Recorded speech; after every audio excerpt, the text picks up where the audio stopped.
श्री स्वामी समर्थ मंडळी, कसे आहात सगळे? मजेत ना? तर आज आपण गव्हाच्या पिठाचे उकडीचे मोदक कसे बनवायचे ते पाहणार आहोत.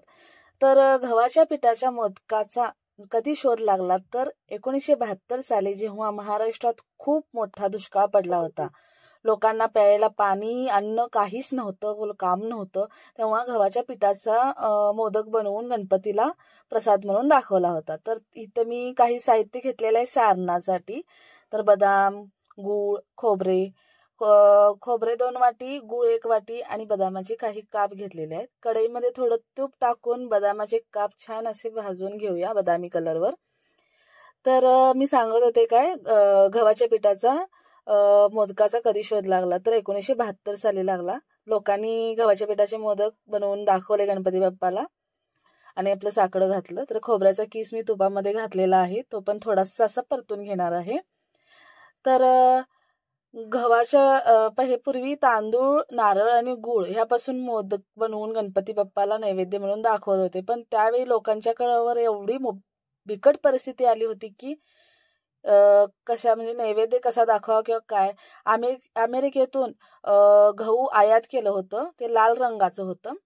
त्यापासून हे मोदक बनवून गणपती बाप्पाला दाखवलं होतं. तर 2 वाटी खोबऱ्याचा किस, 1 वाटी गूळ घालून हे सारण मी बनवत आहे. तर छान असं गूळ मेल्ट करून व्यवस्थित असं आपण सारण बनवून घेऊया. तर 1972 साली अशा प्रकारे गव्हाच्या पिठाचा मोदकाचा नैवेद्य गणपती बाप्पाला दाखवून आपल्यावरची अडचण दूर करण्यासाठी आशीर्वाद घेतला होता लोकांनी. पाहू शकता सारण छान बनत आहे आपलं. तर गूळ छान मेल्ट झालेला आहे, होत आहे. तर अशा प्रकारे ह्या गव्हाच्या मोदकाचा शोध लागला आणि गव्हाचे मोदक बनवायला लोकांनी सुरू केलं. तर वेलची पूड 1 चमचाभर मी घातलेली आहे. सारण व्यवस्थित असं बनवून तयार झालेलं आहे. तुम्ही पाहू शकता व्यवस्थित असं गूळ मेल्ट झालेला आहे, सारण झालेलं आहे आपला. तर हे पण गॅस बंद करून बाजूला ठेवून देऊया थंड होण्यासाठी आणि गव्हाचं कणिक मळून घेऊया आपण. आता इथं मी 2 वाटी कणिक घेतलेला आहे, त्यामध्ये चवीनुसार मीठ घालते. तर व्यवस्थित असं घट्टसर गोळा बनवून घ्यायचा आपण ह्याचा. तर यात 1 चमचाभर आपण तूप ऍड करूया.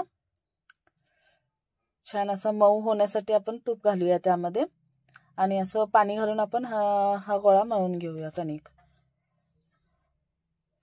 तर तुम्ही गव्हाच्या पिठाचे मोदक कसे बनवता किंवा तुमची पद्धत काय आहे ती मला कमेंट्समध्ये नक्की सांगा. माझ्या चॅनलला अजूनही कोणी सबस्क्राईब केलं असेल प्लीज करून घ्या, जेणेकरून माझ्या अशा नवनवीन रेसिपी आणि वेगवेगळ्या माहिती तुम्हाला माझ्या रेसिपीमधून मिळतील. तर अशा प्रकारे मी घट्टसर असा गोळा बनवून तयार करून घेतलेला आहे कणकेचा. तर आता आपण मोदक बनवायला घेणार आहोत. किती छान मळलेला आहे बघू शकता, घट्टसर, जास्त पातळसर सैलसर मळलेला नाही आहे. तर असं मी गोळा एक छोटीशी पारी लाटून घेणार आहे.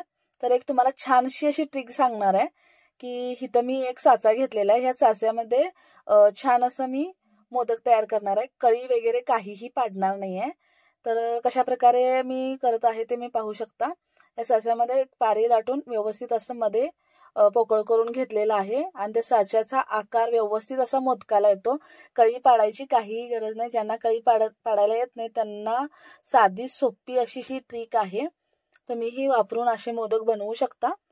तर व्यवस्थित असं हे करून घ्यायचं आणि ह्यामध्ये सारण घालून मोदक तयार करायचं. तर मी एक गाणं म्हणणार आहे प्रल्हाद शिंदेचं, जे ह्या मोदकावरून केलेलं आहे.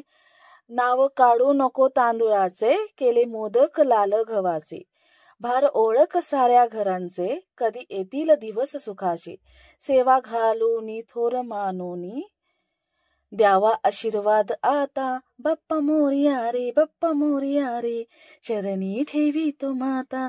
तूच सुख करता, तूच दुःख हरता, चरणी ठेवी तो माता. तर अशा प्रकारे माझं गाणं झालेलं आहे. तर असा मग मोदकाला आकार छान आलेला आहे, तुम्ही पाहू शकता. आता चमच्याने थोडेफार असं कळी पाडून घेऊया. जिथं जिथं आपला आकार तयार झालेला आहे तिथं व्यवस्थित असं वरपर्यंत आपण चमच्याच्या काटाने व्यवस्थित असं आकार देऊन घेऊया मोदकाला. पाहू शकता मोदक किती छान तयार झालेला आहे. त्यामध्ये तुम्हीही अशा प्रकारे ह्या साचा वापरून मोदक बनवू शकता. ज्याला कळी बनवायला येत नाही त्यांनी टेन्शन घेण्याची काहीही गरज नाही आहे. पाहू शकता किती छान अशा कळ्या बनलेल्या आहेत. तर आपण अशा प्रकारे मोदक आता उकडायला ठेवणार आहोत. मी मोदक पात्र घेतलेलं आहे. त्यामध्ये मी असं छान असे मोदक तयार करून घेतलेले आहेत. कळीचे मोदक आहेत, परत साचव्यामध्ये बनवलेले मोदक आहेत. तर हे मी 5 मिनिटं मोदक असे वाफवून घेणार आहे. तर अशा प्रकारे गव्हाचे मोदक तुम्हीही बनवून पहा. तुम्हाला कसे वाटतील ते सांगा कमेंट्समध्ये. खूप छान चविष्ट लागतात हे पण मोदक. तर अशा प्रकारे आपले मोदक बनवून तयार झालेले आहेत. सारण पण छान असं दिसत आहे. किती छान झालेले आहेत मोदक तुम्ही पाहू शकता.